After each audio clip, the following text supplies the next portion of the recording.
Voilà, alors maintenant il est temps de se lancer à la recherche de la loi du dosage optimal du freinage. Voilà, comment on va faire? Trouver une stratégie pour trouver à chaque fois le bon dosage du freinage de l'éolienne ou de la roue à aube, là, sachant que eh bien, en fait, le couple de freinage optimal qu'on doit trouver va dépendre de la vitesse de l'eau quand même qui rentre ici. Voilà, donc on ne peut pas se contenter de freiner toujours avec le même couple de freinage. Hein. En fait, il faut s'adapter en fonction de la vitesse de l'eau ou pour une éolienne, ce sera la vitesse du vent. Alors, je fasse un petit peu. Et donc ça va nous amener à ce paragraphe 4, loi du freinage optimal.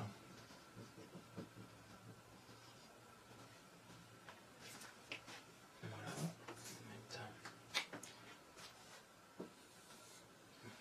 Ou j'aurais pu écrire dosage du freinage optimal, ouais, on peut mettre. Mais on va voir que ça va prendre la forme du mot. Voilà. Alors pour obtenir cette loi, vous allez admettre dans un premier temps un résultat de la mécanique des fluides que je ne vais pas vous présenter tout de suite parce que je vous le ferai à la fin. Et vous allez admettre que eh bien, pour avoir un freinage optimal, il faut que la vitesse de l'aube ou de la pale soit proportionnelle à la vitesse de l'eau ou du vent pour l'éolienne. Voilà. En gros, si on double la vitesse, alors on est d'accord que les pales doivent aller moins vite ici, les aubes là, pardon, que le vent, hein, typique, que l'eau, pardon. On l'a vu, hein, mais si jamais je double la vitesse de l'eau, eh bien je dois doubler la vitesse des pales, et donc la vitesse de rotation de la roue. Voilà, c'est la loi de... Alors, on va mettre ça, je vous le démontrerai un peu mieux. Voilà. Mais donc la vitesse, alors nous on va raisonner en pales, comme on est en éolienne, hein, on va dire la vitesse des pales qui permet d'obtenir la puissance maxi. Voilà. Eh bien c'est quelque chose qui est proportionnel à la vitesse du vent, ou voilà, la vitesse de l'eau. Donc la constante de proportionnalité, je l'appelle K1, comme ça. Voilà. On admet ça, et ça nous fait une première loi. Et donc, si on essaye d'établir avec des vitesses de rotation, la vitesse des pales, hein, ça va dépendre, ça va être proportionnel à la vitesse de rotation de l'éolienne. Donc le oméga qui permet d'avoir la puissance maxi, c'est-à-dire ce oméga là, voilà, eh bien, il va être globalement proportionnel lui aussi à la vitesse du vent. Voilà. Okay, bon. Il y a K2 qui tient compte du rayon de l'éolienne ou le rayon de la roue à eau. Voilà, c'est tout. Voilà, donc ça, on va la retrouver ceci, parce que ça va être une des premières équations. Voilà. Il faut que la vitesse de rotation soit proportionnelle à la vitesse du vent. Voilà, ça c'est vrai un peu pour toutes les éoliennes et les roues à eau. Voilà. Ensuite, qu'est-ce qu'on va avoir d'autre comme loi? Donc ça, c'est une loi de la mécanique des fluides qui dit que la force qu'exerce l'eau ou le vent sur une pale, d'accord, voilà, eh bien cette force, c'est proportionnel, donc je mets une constante de proportionnalité que j'appelle K3, voilà, et ça va être proportionnel à la vitesse de l'eau ou du vent moins la vitesse de la pale. Au carré, en fait, c'est une loi au carré. Voilà. Surtout avec le vent, c'est une loi au carré. Alors cette loi au carré, comment ça, je vais en parler rapidement quand même. Pourquoi c'est une loi au carré? Eh bien, imaginez que donc votre pale, ce soit une planche comme ça, là, puis qu'elle reçoive du vent dessus, hein, du vent sur elle. Et en fait, le vent, eh bien, on peut considérer que c'est des molécules d'air qui viennent se cogner sur la planche, en fait. Voilà, simplement. Et en fait, quand elles se cognent, les molécules d'air, mettons qu'elles tapent et puis elles rebondissent, un peu comme des balles de ping-pong sur une raquette, on fera ça tout à l'heure. Voilà. Et donc, à chaque fois qu'il y a un choc, ça produit une force de recul sur la plaque, ou sur l'équivalent de la plaque ou la raquette. Voilà. Et donc, on peut se douter que déjà, plus le vent est fort, plus les particules d'air arrivent vite, plus ça fait des chocs importants, violents, et plus ça va faire une force de recul importante. Et la force de recul, on démontre avec les principes de Newton, qu'elle est proportionnelle à la vitesse du choc. Voilà. Voilà. Mais ce qui se passe, c'est quand on augmente le vent, notamment, on va imaginer qu'on double la vitesse du vent. Donc à un moment, on double la vitesse du vent, non seulement les chocs sont 2 fois plus violents, mais comme le vent est doublé, eh bien, le nombre de chocs par seconde est doublé également. C'est-à-dire qu'il n'y a plus les chocs 2 fois plus fréquent. Donc non seulement chaque choc unitairement est 2 fois plus violent, mais il y en a 2 fois plus. Le résultat, c'est que la force qu'exerce le vent sur la raquette, là, eh bien, elle va être quadruplée. Voilà. Donc si je double la vitesse du vent, la force est quadruplée. Et quand on est face à ce type de réaction, ça veut dire qu'on a une loi au carré. C'est-à-dire que la force sera au carré de la vitesse du vent. C'est le seul moyen d'obtenir que quand on double la vitesse du vent, ça quadruple la force. Voilà. Donc en gros, la force qu'exerce un vent sur une pale ou sur une plaque, c'est proportionnel au carré de la vitesse du vent relatif qu'il y a entre la pale et le vent qui arrive dessus.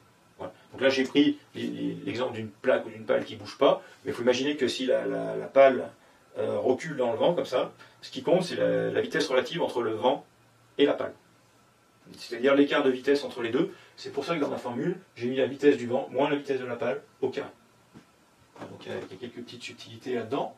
Donc ça, c'est vrai d'une manière générale pour, mettons, une pale et une vitesse de vent. On pourrait mettre des vecteurs là-dessus, parce que ça dépend, enfin on va simplifier ici, on ne met pas de vecteurs. Ce que je voudrais dire maintenant, c'est que eh bien,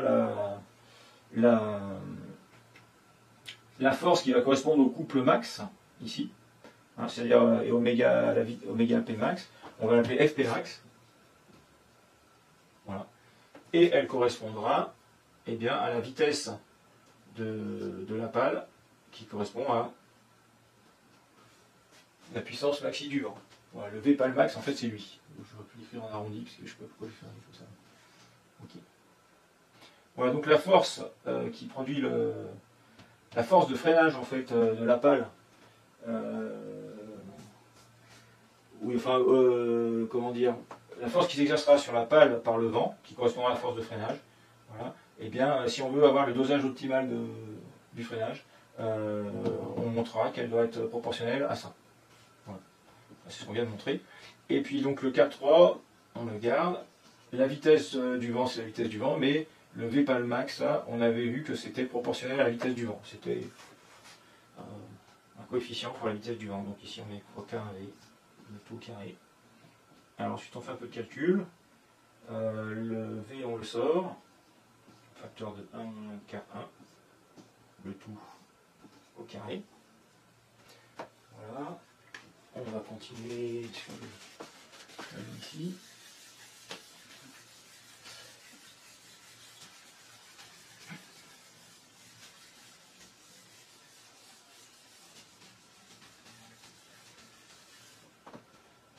Alors ça nous fait FP max.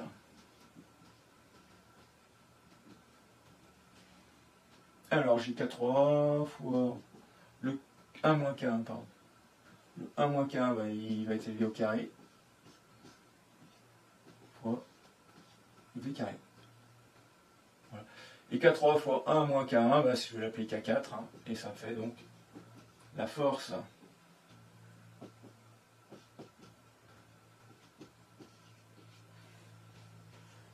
quand je suis en dosage optimal, eh bien la force du vent sur les pales sera proportionnelle au carré de la vitesse du vent.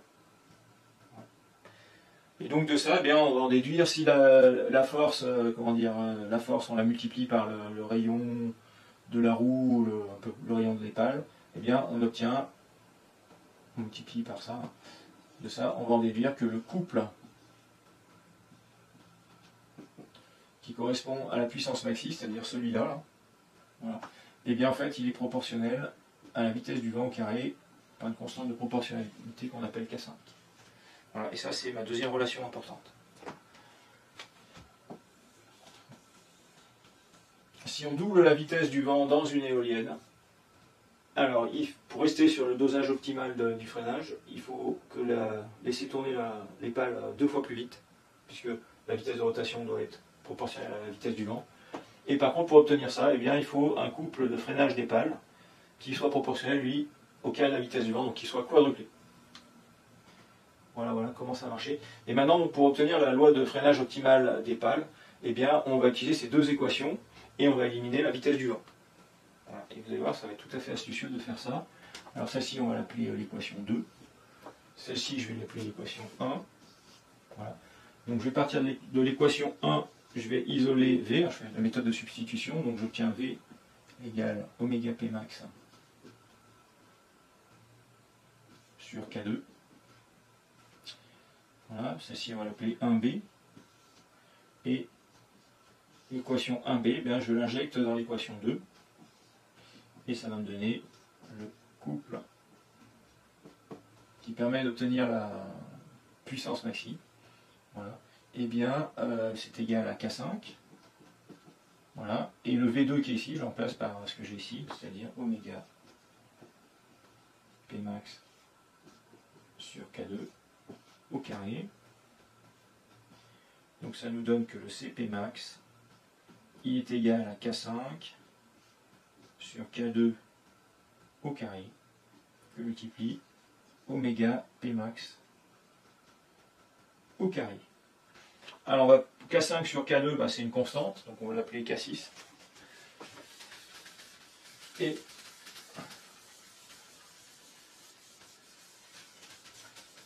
là on va avoir quelque chose d'assez simple à la fin finalement.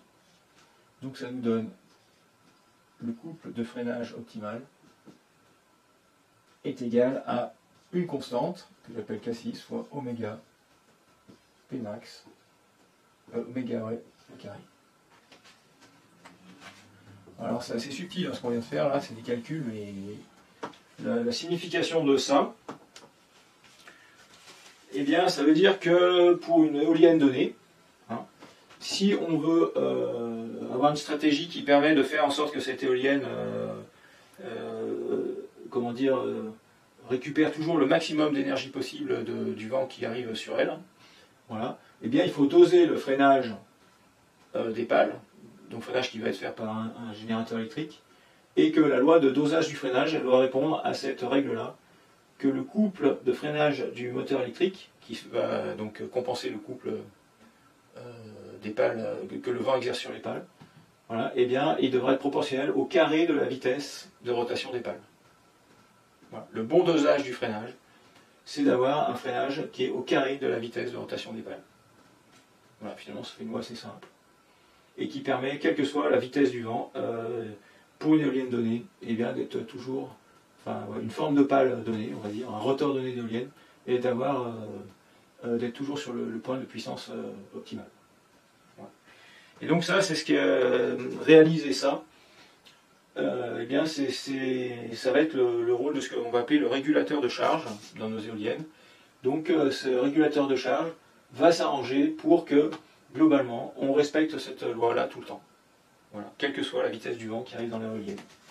Donc, ça nous amène vers le grand 5. C'est le régulateur de charge.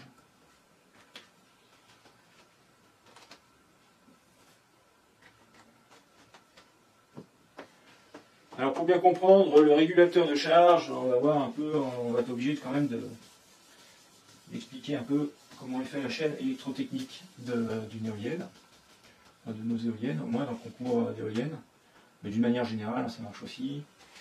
Je vais faire un peu de place. Voilà. De toute façon, ça, j'en ai plus besoin. C'est fait. Bon, à la fin, on retient que ça.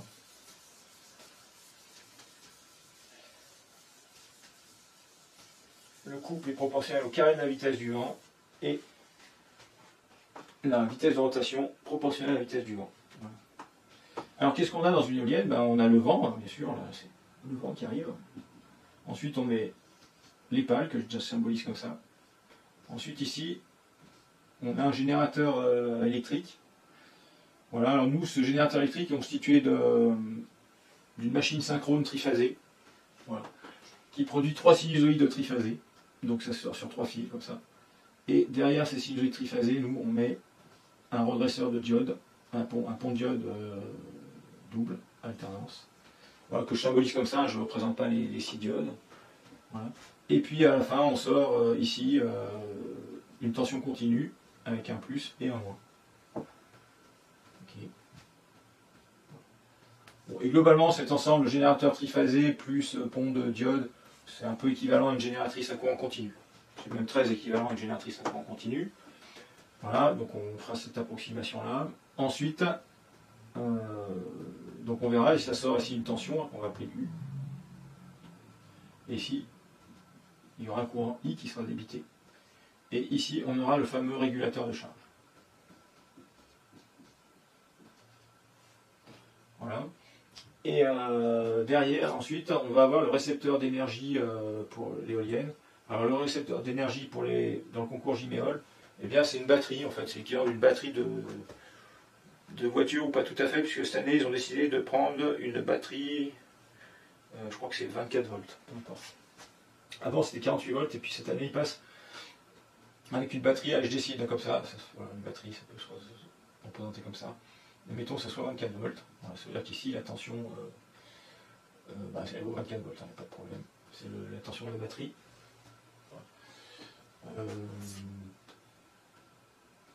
Voilà, le courant ici, on l'appellera plutôt IS pour sortie du régulateur de charge, et puis ici VS, VS égale 24 en fait. Ok. Voilà. Alors, ce qu'il va falloir comprendre, c'est que en fait, le régulateur de charge, il va avoir un double boulot, lui. Il va falloir qu'il réalise cette loi-là, et on va voir que ça va se jouer dans la manière dont il aspire du courant ici en fonction de la tension U. Voilà, ça, on va le démontrer en première étape. Donc en gros, et la tension U va dépendre de la vitesse de rotation de l'éolienne. Voilà. Ok. Donc ça, le U est imposé par la vitesse correspond à la vitesse de rotation de l'éolienne. Le I va dépendre de ce qu'il faut pour réaliser cette loi. Et ensuite, donc il y a une tension variable, un courant variable qui rentre en entrée, et en sortie de régulateur de charge, donc il y a une certaine puissance qui rentre, qui est U fois I. Voilà. Et cette puissance, en fait, va falloir faire des convertisseurs qui permettent de la débiter, mais sur une tension cette fois qui est constante, égale à 24 volts. Et donc un courant qui va varier en fonction de la puissance qu'on veut qui est à transférer de l'un à là. Voilà. Donc ce régulateur de charge il va faire des conversions de tension et de courant. Il va falloir qu'il fasse ça en courant continu et avec un très très bon rendement. Donc pour avoir le meilleur rendement possible, on va être obligé d'utiliser les techniques de l'électronique de puissance. C'est-à-dire que là-dedans, on va retrouver des hacheurs, on verra hacheurs, différents types de hacheurs. Je vous expliquerai au cours du temps, d'ailleurs, on n'a pas eu toujours les mêmes... on a fait 3 générations de régulateurs de charge ici. Voilà. Alors ce qu'on va faire dans un premier temps, on va essayer de comprendre comment le respect de cette loi de dosage du freinage va se traduire sur le U et le I là, qui vont être crachés par l'ensemble donc génératrice triphasée là plus bon redresseur. Voilà. Et là on va partir sur de la physique. Voilà. Donc quand on fait de la physique et qu'on s'intéresse à la tension en sortie d'un générateur, eh bien on écrit que la tension borne du générateur c'est E, on appelle l'AFE, la tension induite dans le générateur moins RI. I c'est le courant limité par le générateur. Donc celui-là, globalement, si on assimile ça à un générateur à courant continu, ça marche à peu près, vous me faites confiance. Et le U qui est ici, il est égal à E moins RI. Alors nous, on va idéaliser un petit peu les choses. Et notamment, c'est le cas, on travaille beaucoup pour ce générateur pour qu'il ait un très bon rendement. Et un très bon rendement, ça veut dire des résistances de fils ici. Il y a une résistance des fils à l'intérieur qui est nulle. Parce que R, c'est la résistance interne du générateur. Et en fait, on va idéaliser les choses. On va dire que R, c'est sensiblement égal à 0. Et ça simplifie les choses. U égale E, la tension induite dans le générateur. Alors la tension induite dans un générateur à courant continu, eh bien vous savez que par la loi de l'induction, c'est égal à dφ sur dt. Voilà. Et le dφ sur dt, donc l'usage c'est de le décomposer en un dφ sur dθ. Donc dθ c'est un petit déplacement angulaire du rotor du générateur que multiplie dθ sur dt. Voilà. Alors dans une machine à courant continu, ou une génératrice à courant continu, dφ sur dθ, c'est quelque chose qui est constant si la machine a un champ magnétique fait avec des aimants permanents, ce qui est le cas ici de notre générateur triphasé. Donc en fait ça va être une constante. Je l'appelle K1, peu importe. Non, je vais l'appeler K tout court, je n'ai pas besoin d'en avoir plusieurs. Et dθ sur dt, eh bien c'est quoi ça? C'est la vitesse de rotation en radians par seconde. Voilà. Alors ça veut dire quoi? Ça veut dire que si on idéalise un tout petit peu le générateur ici, eh bien la tension produite par le générateur ici, c'est proportionnel à la vitesse de rotation des pales de l'éolienne. Voilà, donc ça, il faut avoir ça en tête. Hein. C'est un peu simplifié, mais à peine, surtout si on a un générateur de bon rendement. La tension, U, c'est proportionnel à la vitesse de rotation. Voilà. Autre loi de l'électromagnétisme maintenant. Le couple dans un générateur à courant continu, eh bien, ça s'exprime comme étant égal à voilà, une loi très générale qui dit que c'est I défi sur défi sur θ. Alors, on a vu cette relation au cours de l'électromagnétisme de première année. Bah, le défi sur dθ, c'est quoi le défi sur dθ? Bah, c'est le même que ici en fait. Hein. Donc en fait, on a dit qu'il était égal à K. Voilà. Donc en fait, ça fait le couple égal à K fois I. Voilà. Alors, très bien. Donc cette loi, elle dit que eh bien, dans un générateur, le couple résistant du générateur est proportionnel au courant qu'on extrait du générateur. Voilà, donc le couple de freinage qui va s'exercer sur les pales fait par le générateur sera proportionnel au courant I qui sera ici aspiré par le régulateur de charge.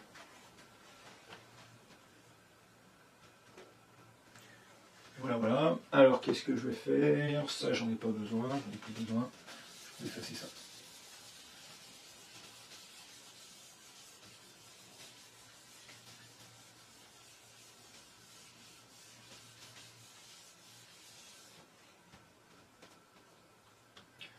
Voilà, on va résumer. Donc, U égale K fois oméga. D'accord. Et le couple égale K fois I. Voilà. Donc ça, c'est les formules qu'on vient de démontrer. Alors à partir de là, on va faire juste un petit comment dire, intermède. Si on s'intéresse à la puissance électrique fournie par ce type de générateur, ben c'est U fois I, ici. Hein. C'est U fois I. Voilà. Et ensuite, on va faire de la substitution, là. Hein. Et ben, le U qui est ici, je vais le remplacer par K fois oméga. Okay. Et le I qui est ici, ben, le I qui est ici, je vais le tirer de cette équation. Le I, il est égal au couple divisé par K. Donc le I qui est ici, je le remplace, que multiplie le couple divisé par K. Donc ça, c'est la puissance électrique hein, fournie par la génératrice. Les K, vous voyez, qui se simplifient. Hein. Il y en a un qui est dans un en haut, un en bas. Et qu'est-ce qu'il me reste? Eh bien, le couple fois oméga. Et ça, c'est égal à quoi? C'est fois oméga, ça, c'est la puissance mécanique à l'entrée de la génératrice. Voilà. Donc, qu'est-ce qu'on est en train de trouver ici?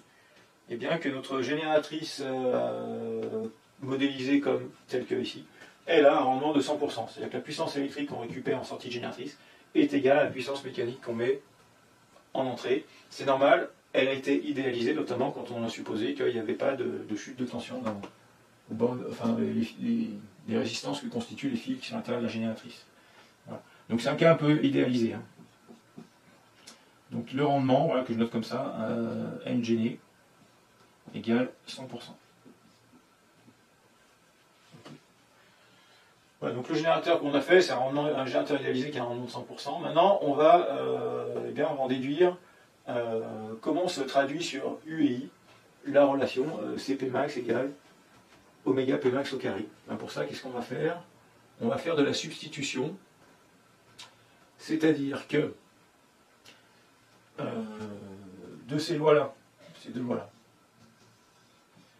eh bien, je vais en déduire que le couple qui correspond à la puissance maxi récupérable, ça sera K fois le courant que je dois extraire de ma génératrice pour obtenir la puissance maximum. Voilà. Et puis, on va en déduire que le U qui correspond à la puissance maxi, ça sera K fois le oméga P max. Voilà. Bon, c'est les mêmes relations que ce qu'il y a ici, mais on va décliner sur les valeurs optimales qui permettent de maximiser la puissance. Voilà. Et ensuite, eh bien, je vais remplacer CP max dans cette équation. Donc je pars de là. Hein. Voilà. Et le CP max, eh bien, je vais dire que c'est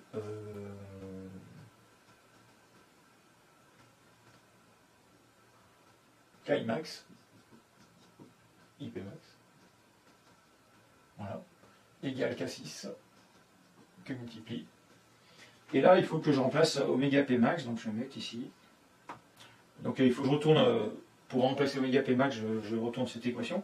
Donc là je mets oméga P max égale UP max sur K. Voilà, et je remplace là-dedans, ça fait K6 qui multiplie UP max sur K, le tout au carré.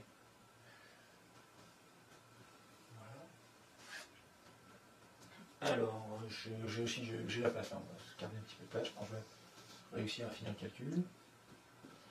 Donc ça me fait le courant maxi. Ok. IP max doit être égal à K6 sur K cube UP max au carré. Donc K6 sur K cube, on va l'appeler K7. Voilà. Et ça me fait donc que pour avoir la puissance maxi, eh bien, il faut que j'extrais de mon éolienne, de ma génératrice, pardon, un courant qui est au carré de la tension produite par cette éolienne.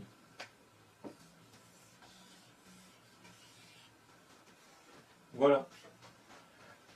Donc ça, la loi de dosage optimal du freinage d'une éolienne conduit à ça. Et si on convertit ça en données électriques sorties de génératrice, eh bien, il faut que le courant extrait, qui est proportionnel au couple, soit proportionnel au carré de la tension produite par l'éolienne, tension qui est, elle, proportionnelle à la vitesse de rotation. Donc c'est pour ça qu'on retrouve U à la place de la vitesse de rotation et I à la place du couple. Voilà. Donc les régulateurs de charge qu'on a développés au fur et à mesure du concours, l'objectif c'était tout le temps de réaliser cette loi-là, c'est-à-dire que le courant aspiré ici soit proportionnel au carré de la tension qu'il y a ici à l'entrée. Voilà. Voilà. Et donc pour faire le bon dosage, il n'y a qu'un seul paramètre à régler ici, qui a la constante de proportionnalité, K7. Voilà. Et en général, pour obtenir la valeur de... Alors, comme on a dans le régulateur de charge, on a moyen de régler la valeur de K7. Hein, et en fait, on va mettre le K7 qui va, qui va maximiser la puissance fournie par les pales de l'éolienne. Voilà, et on fait ça pour connaître cette valeur-là. En fait, on le fait en faisant un essai en soufflerie, à vent constant, mais un vent bien constant dans l'éolienne. Et on essaye différentes valeurs de I en fonction de U. En gros, au lieu de mettre un régulateur de charge, on met une résistance variable ici, sur la sortie de la gênée. Et on fait varier, on essaye plusieurs valeurs de résistance jusqu'à se trouver la valeur de résistance qui maximise la puissance récupérée. Voilà. On fait ça une fois pour un jeu de pales donné. On obtient la puissance maxi correspond donc à une valeur de I et une valeur de U donnée, et on en déduit la valeur de K7, comme ça, expérimentalement. Voilà ce que j'avais à dire sur le régulateur de charge. Alors, historique des régulateurs de charge de J-méol. On va faire ça. Qu'est-ce qu'on a fait comme type de régulateur de charge ?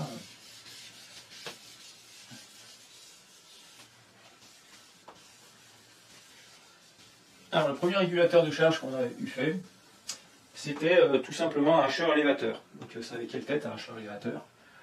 Eh bien, donc en entrée, c'est-à-dire voilà, en entrée de régulateur de charge, ici, généralement on avait une petite pile de condensateur. Là. Voilà, comme ça. Et puis, ensuite, on avait une inductance. Ensuite, un interrupteur électronique, qui était fait comme ça au début. Voilà. Monté hacheur-élévateur et une diode comme ça. Voilà, des condensateurs en sortie. Voilà. Donc le courant entrant, il est là, I. On le retrouve aussi ici, mais on le retrouve aussi ici. Hein. Parce que le courant moyen dans un condensateur, c'est 0, à la limite on aurait pu ne pas le mettre. La tension d'entrée est ici, et ici on avait le IS. Et ici le VS. Voilà. Puis on allait vers la pile en fait. Voilà. Okay. Voilà. Alors qu'est-ce qu'on faisait ? Eh bien le principe de commande de cet interrupteur électronique qui était un MOSFET, eh bien c'est de réguler le courant qui était aspiré ici dans l'inductance. Et donc faire un asservissement pour que le courant dans l'inductance soit proportionnel au carré de la tension qu'on mesure ici en entrée. Voilà, donc on faisait ça. Et pour faire la régulation, ben, le principe, hein, c'est que quand on n'a pas assez de courant, on ferme l'interrupteur. Donc on ferme l'interrupteur, ça applique la tension U aux bandes de l'inductance, ici. Voilà. Et ça fait monter le courant dans l'inductance. Et puis quand il y a trop de courant, ben, on ouvre l'interrupteur. Voilà. Et dans ce cas-là, ben, l'énergie le courant qui était lancé dans l'inductance, en fait, il passe par la diode et il finit soit par recharger le condensateur, soit par se déverser ici. Voilà. Et on obtenait ainsi, alors bah ça marche assez bien ce schéma-là, sauf qu'il a, enfin d'un point de vue rendement énergétique, on a des résultats assez intéressants. Mais gros inconvénient, pour que ça marche et qu'on puisse bien contrôler, il faut impérativement que VS soit plus grand que U, ou U, la tension produite par l'éolienne, plus petit que VS. Voilà. Donc VS, il est imposé ici, bon à l'époque c'était du 48 volts, mais maintenant c'est du 24 volts. Et ça c'est contraignant parce que l'éolienne ne peut pas produire comment dire, des tensions supérieures à 24 volts.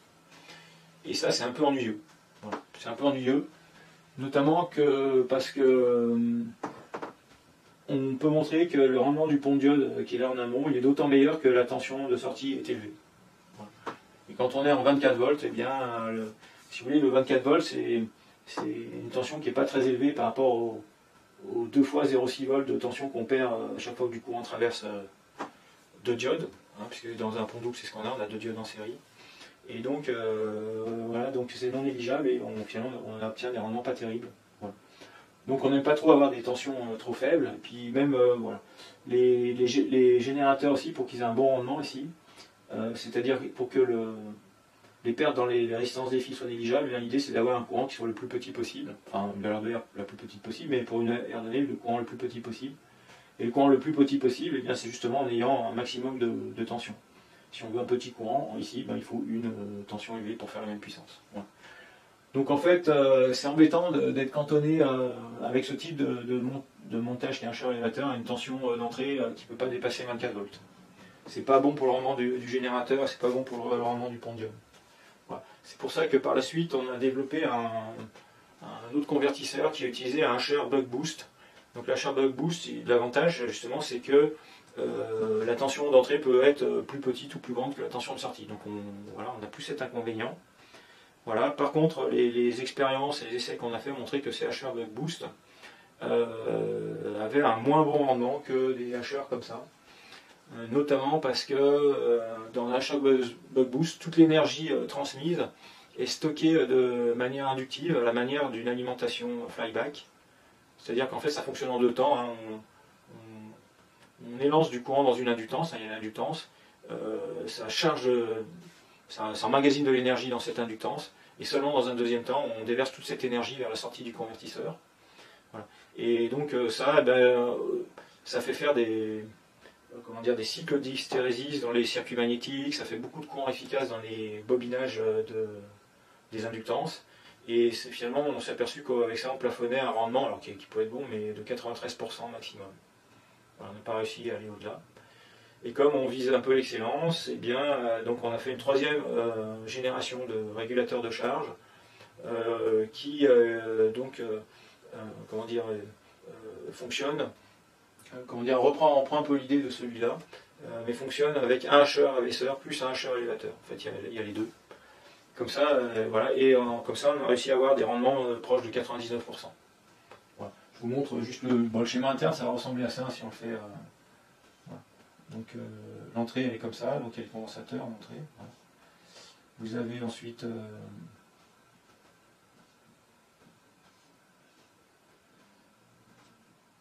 donc ça c'est l'Usher abaisseur avec un commutateur électronique qui commute soit sur le plus ici, soit sur le moins. Donc ici c'est U, ici c'est le I. Voilà, ça c'est le moins. Ici on a l'inductance. Voilà.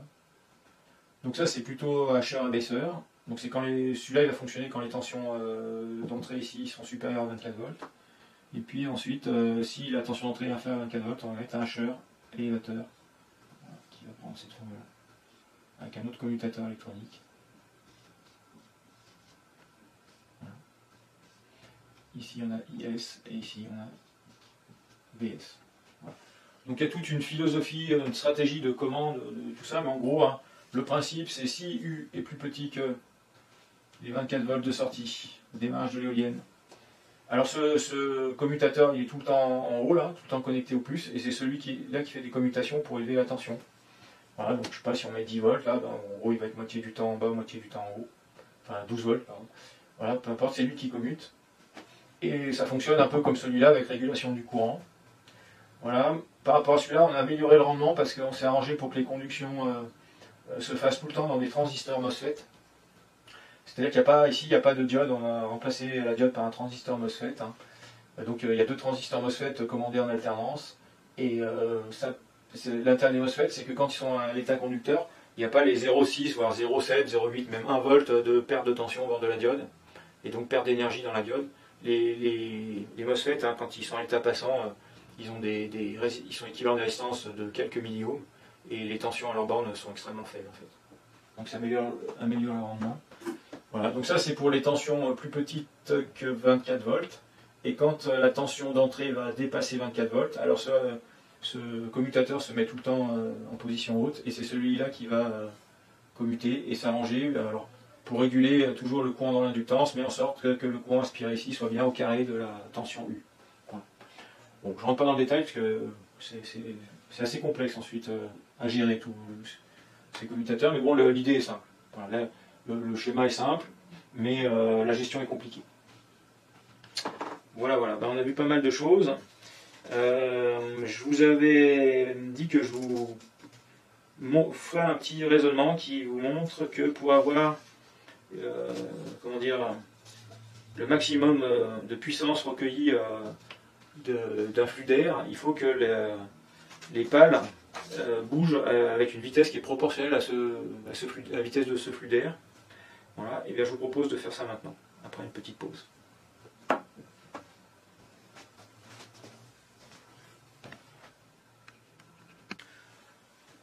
Alors maintenant, on va revenir sur la loi qu'on a parachutée, que la vitesse de déplacement des pales des éoliennes qui optimise la puissance qu'on récupère, eh bien cette vitesse doit être proportionnelle à la vitesse du vent. On va essayer de comprendre ça à travers un petit raisonnement, et donc en faisant une analogie entre les pales et les particules d'air et les balles de ping-pong qui viennent taper sur une raquette. Voilà. Donc 6. Voilà, on fait une analogie entre particules d'air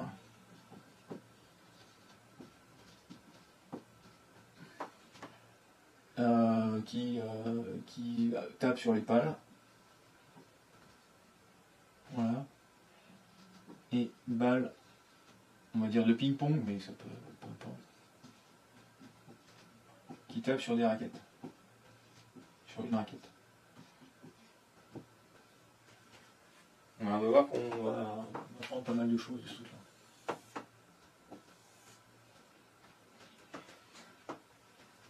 Alors on va commencer par un premier raisonnement. On va faire petit A, pardon. Petit A. On a une raquette fixe. Donc la raquette, c'est comme une planche. Hein, voilà, c'est une planche comme ça. Voilà. Elle est fixe, elle est vraiment bien fixée à quelque chose de massif et solide. Et puis on envoie une balle de ping-pong, voilà, donc c'est une balle comme ça qui arrive avec une vitesse dessus V. Alors on va supposer que la raquette est idéale, que la balle de ping-pong est idéale, c'est-à-dire que le choc est élastique. C'est-à-dire que c'est un choc qui se fait sans perte d'énergie quand la balle arrive sur la raquette, pas de perte d'énergie. Ben ça se traduit par quelque chose de très simple, donc la balle est là, ensuite elle est là, et ensuite elle repart, comme ça. Donc après le choc, la balle, je la dessine un peu en dessous, mais en fait elle repart au même niveau, comme ça. Mettons ici. Elle repart avec une vitesse, voilà, V'.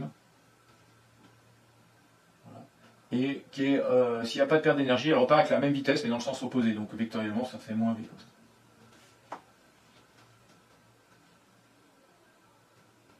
Okay.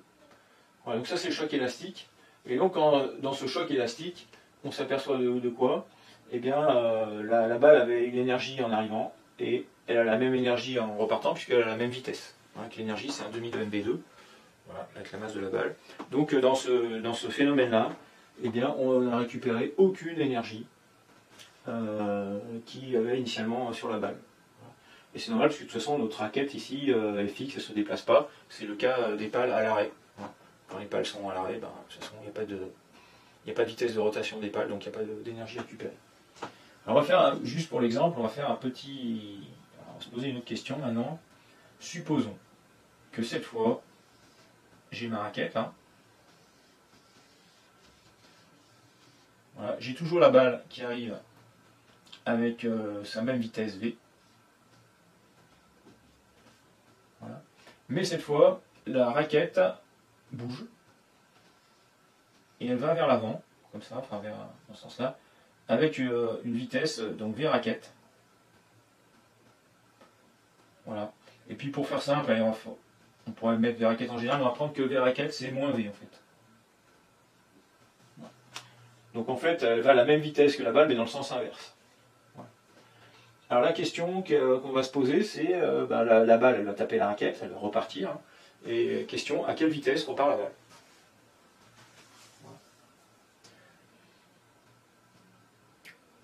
Ok, donc il faut répondre à cette question. Voilà. Bon, peut-être que vous avez une idée, je ne sais pas. Essayez de voir. Mais bon, vous allez voir que certains ont tendance à répondre des fois qu'elle va repartir à 2 fois la vitesse qu'elle avait au départ. On va voir que c'est faux en fait. Si on veut vraiment comprendre ce qui se passe, il va falloir faire des raisonnements einsteiniens. C'est-à-dire il va falloir faire des changements de repère et travailler dans un autre repère. Voilà, et surtout se ramener au cas précédent ici. C'est-à-dire que là, on a une raquette qui bouge et une balle qui bouge, les deux bougent. Et donc c'est trop compliqué pour notre cerveau. Et on va se ramener à un cas simple. On va supposer que, plutôt que de travailler dans le repère où la raquette bouge, on va supposer qu'on voit la scène se dérouler depuis un train. Là, voilà, on est dans un train qui avance à la vitesse V. Lui aussi, il va à la vitesse V. Comme ça. Moins V plutôt, puisque, enfin, il va à la vitesse de la raquette. Donc voilà, c'est aussi le point de vue qu'aurait une petite fourmi, voilà, un petit bonhomme qui habite sur la raquette, là, voilà, qui est là. Lui, il n'a pas conscience, il n'a absolument pas conscience qu'il est en train de bouger. Hein.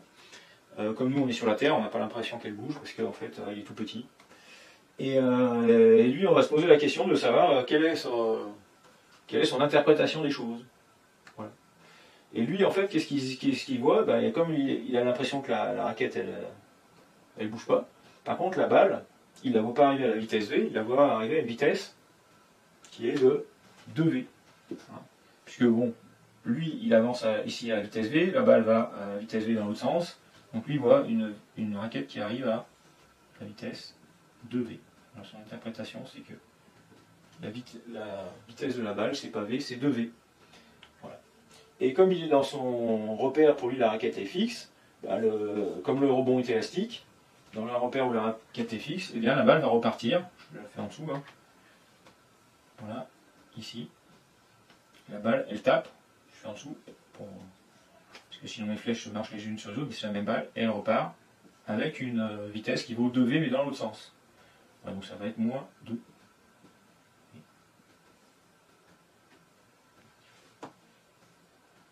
Voilà.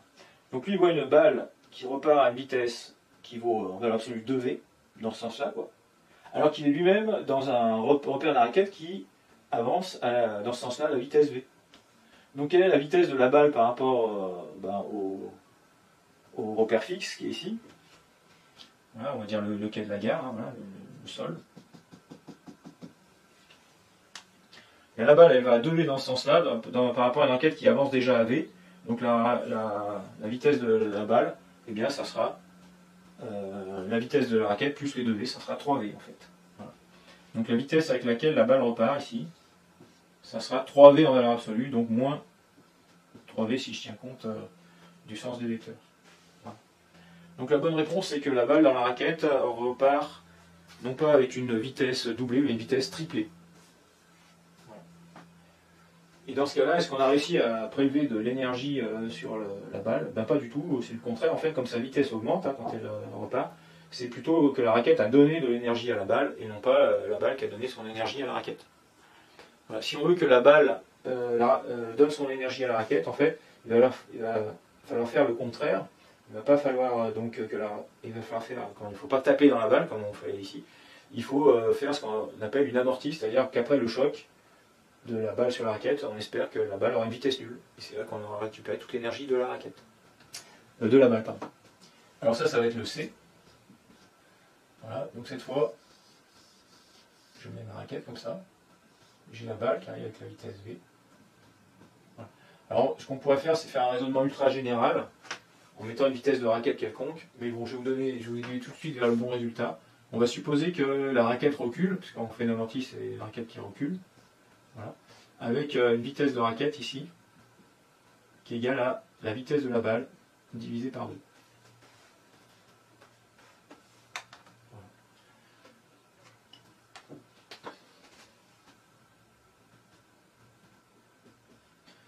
Donc que voit le petit bonhomme qui est sur la raquette.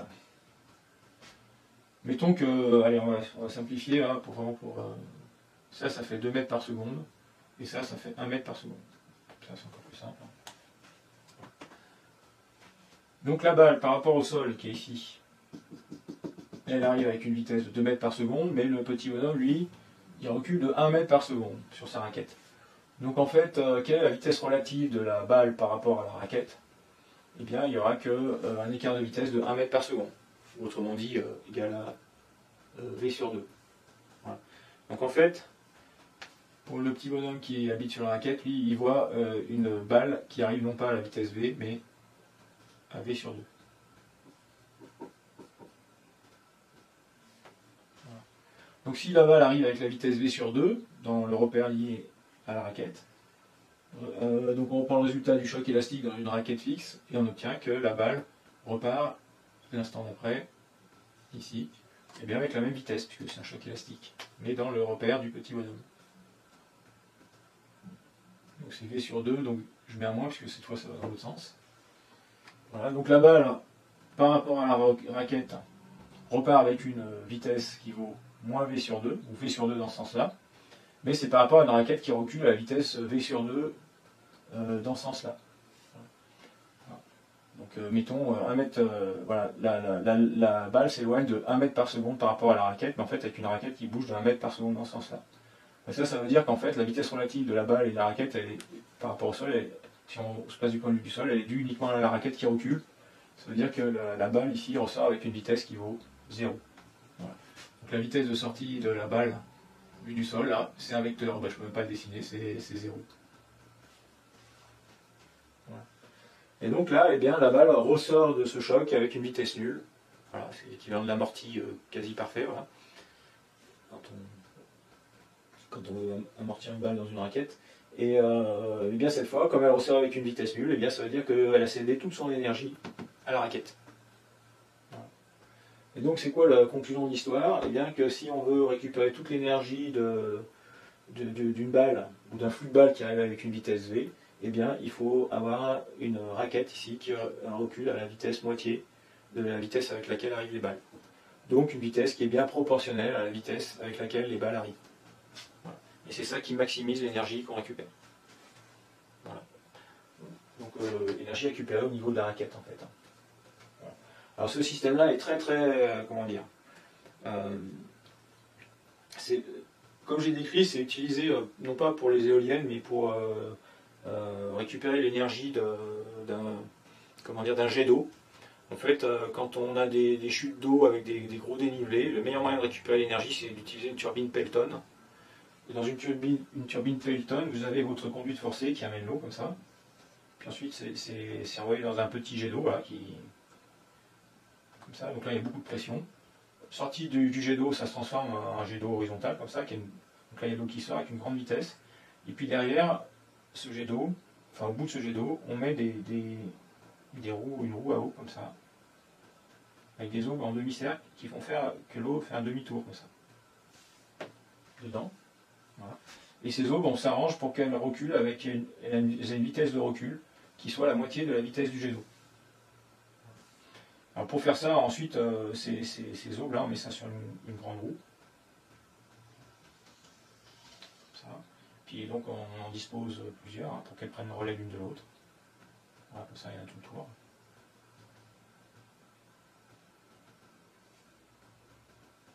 Voilà, ça fait tout le tour, hein, je ne vais pas dessiner. Bon, si, allez, vas-y. Voilà, ça fait tout le tour comme ça. Bon. Voilà, et la grande roue qui tourne. Voilà, on s'arrange pour freiner la roue pour que donc, la vitesse des eaux soit la moitié de la vitesse du jet. Voilà, donc ça s'appelle une turbine Pelton, et ça permet de récupérer 99%, enfin quasiment 100% de l'énergie de la chute d'eau. Voilà, mais c'est fait, ça marche avec l'eau. Alors quand on fait avec des éoliennes, ben, l'esprit c'est un peu la même chose, sauf que la vitesse des pales, c'est pas forcément la moitié de la vitesse du vent. Voilà. Parce que les pales, ça peut être le cas, à peu près le cas, si on a des pales d'éoliennes qui reculent dans le vent. Voilà. Mais la plupart des pales des éoliennes qu'on connaît, il y a le vent qui arrive dessus, et le vent est dévié. C'est-à-dire qu'en fait, voilà, il y a le vent qui arrive sur les pales. Ensuite, on met un profil de pale qui peut ressembler à quelque chose comme ça. Non, je sais pas, voilà, c'est un profil d'aile d'avion en général. Un truc comme ça. Voilà. Et le principe, voilà, ça c'est une pale vue en coupe. Hein.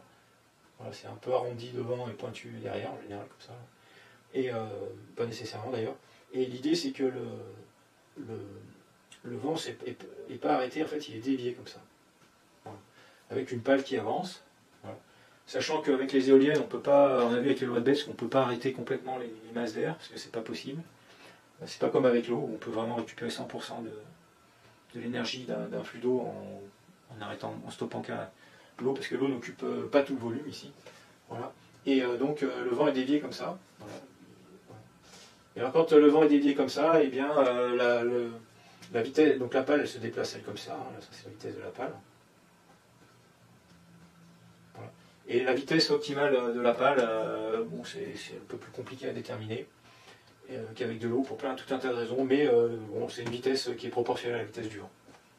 Cette loi de proportionnalité à la vitesse du vent demeure tout le temps. C'est ça qui est important.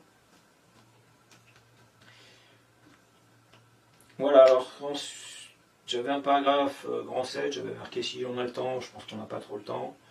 Et puis j'ai pas trop envie de débattre là-dessus, c'est quel est l'intérêt des éoliennes pour produire de l'électricité.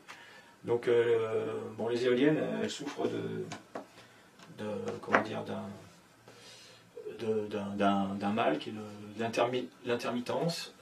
C'est-à-dire que en fait, les éoliennes produisent que quand il y a du vent, ça c'est évident, et surtout une très grande dépendance à la vitesse du vent. On a vu que la puissance était proportionnelle à la vitesse du vent au cube, et donc on ne peut pas trop compter sur une éolienne pour produire de l'électricité de manière constante et permanente. Voilà. Et bon, l'électricité, il faut savoir que c'est quelque chose qu'on ne sait pas stocker, pas vraiment à petite échelle, et donc quand en règle générale, voilà, enfin, sur le réseau électrique, il n'y a pas de stockage, c'est-à-dire qu'en gros, chaque fois qu'il y a quelqu'un qui consomme l'électricité à un bout du réseau, eh bien en face, il faut mettre des systèmes qui produisent l'électricité, enfin la puissance électrique que consomment les consommateurs. Voilà. Et donc, il faut y avoir des systèmes de production quand même qui peuvent se déclencher à la demande quand on en a besoin. Voilà, ce qui n'est pas le cas des éoliennes. Voilà. Et ensuite, les éoliennes, ça peut produire pas mal d'énergie quand il y a beaucoup de vent, mais dès que le vent chute un peu, en fait, ça ne produit plus grand-chose, plus rien, du fait de la dépendance du vent au cube. Voilà, donc il faut arriver à les mettre à des endroits où il y a un vent assez régulier quand même. Voilà. Et donc, est-ce que c'est valable?